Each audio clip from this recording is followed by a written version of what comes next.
Welcome back.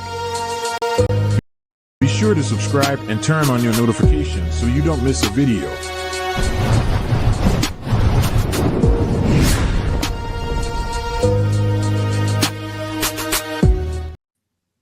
Welcome back, family. Hope each and every one of you are doing well today. And you saw the thumbnail. You know what the video is all about. I just wanted to give my opinion on this entire situation here regarding Joe Biden's decision to pardon his son. And yeah, let's go ahead and dive into it here. If you haven't already, definitely do subscribe to this channel. Turn on your notifications. What we do are talk about hot topics that are going on in the world, and we also talk about other things regarding relationship and just giving my advice to help out anyone who may need it, in my opinion, as well. But definitely do subscribe and comment on today's video as well. So where do I want to start when it comes to Joe Biden? Let's take it back to the 80s and 90s. Now, if you're not familiar, in the 80s, there was a really big drug issue with a specific drug. I'm not going to get into the details of it because the video will get flagged, but we'll just call it CC. So Candace goes into the details a little bit more than I will. So if you do want to check out her video after this, definitely do. I recommend it. Gives a good history of Hunter and the Bidens and just pretty much how we got to this point. But if you stick with me here, I'll condense it here for you, but it will be, kind of just touching over and not getting into the details. But nevertheless, there was a drug issue that was going on in the 80s and 90s, and Joe Biden, his political views, he was very hard on the lower class citizens of America, especially Black Americans. Possession of this particular drug and heavy sentences if you were in possession of it. So that resulted to a lot of Black Americans being in prison.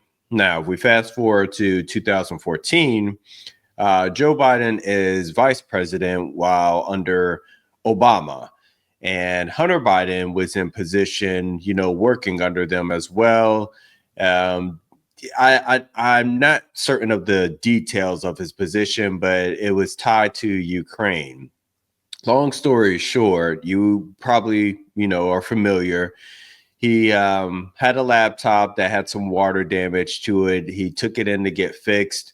Long and behold, some information from that laptop came out where it was some deals that were going on with foreign leaders. He was taking money and exchanging information, and his father Joe was tied to it as well. He was the big guy that they refer to in the emails that were exchanged.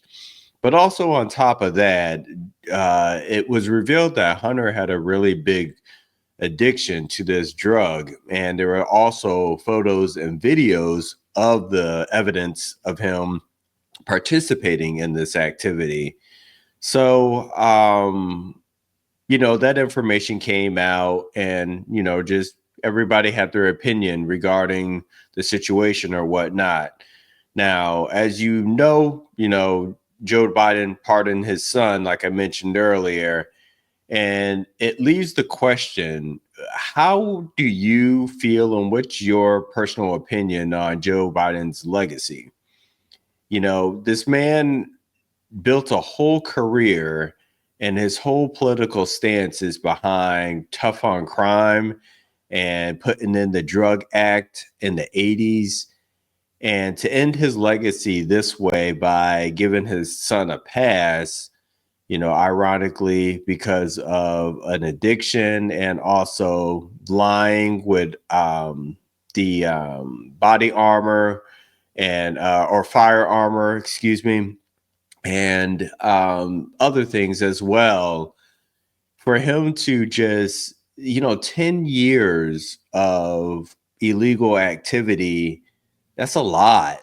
That's a lot. And, there are plenty of Americans out there who had addictions and never got an opportunity or a pass for their mistake. If I didn't mention it earlier, Biden had had a rule where if you had 5 grams of this particular substance, then you would get 5 years in prison. And, obviously do the math. If you had much more than that, that's a lot of years in prison.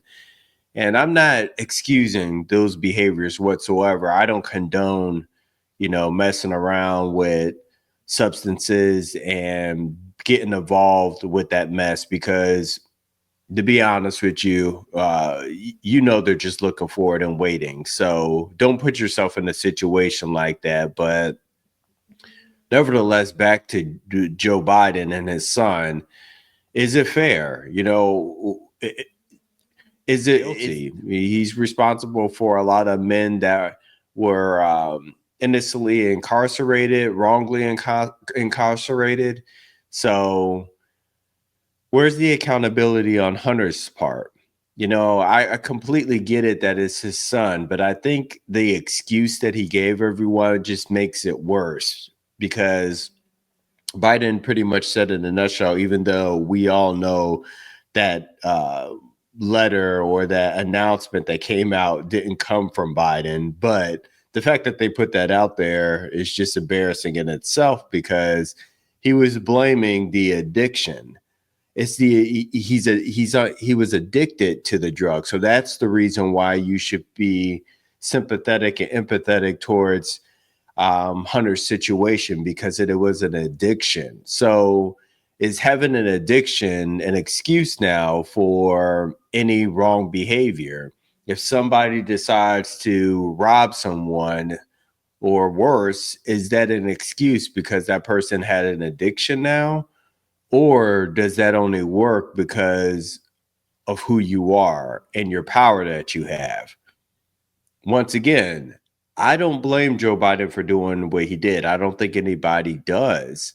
But it doesn't mean that we can't ask these questions and wonder based off of how bad he went, how hard he went on Trump regarding his felony charges or his felony accusations versus Hunter's.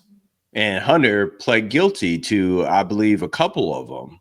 So we got to be fair all around. Like I said, this is coming from an independent voter, and I'm not on either side.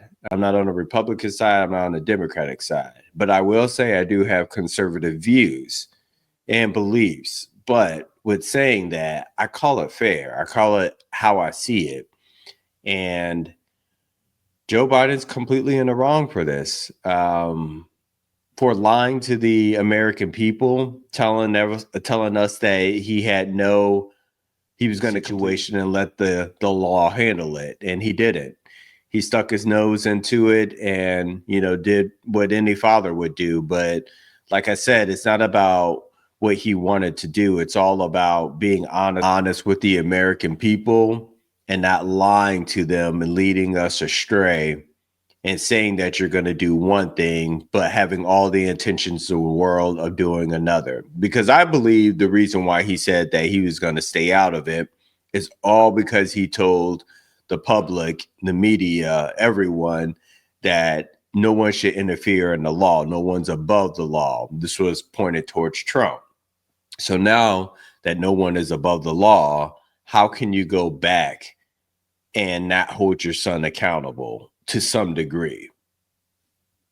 So I want to know what you guys think about this situation.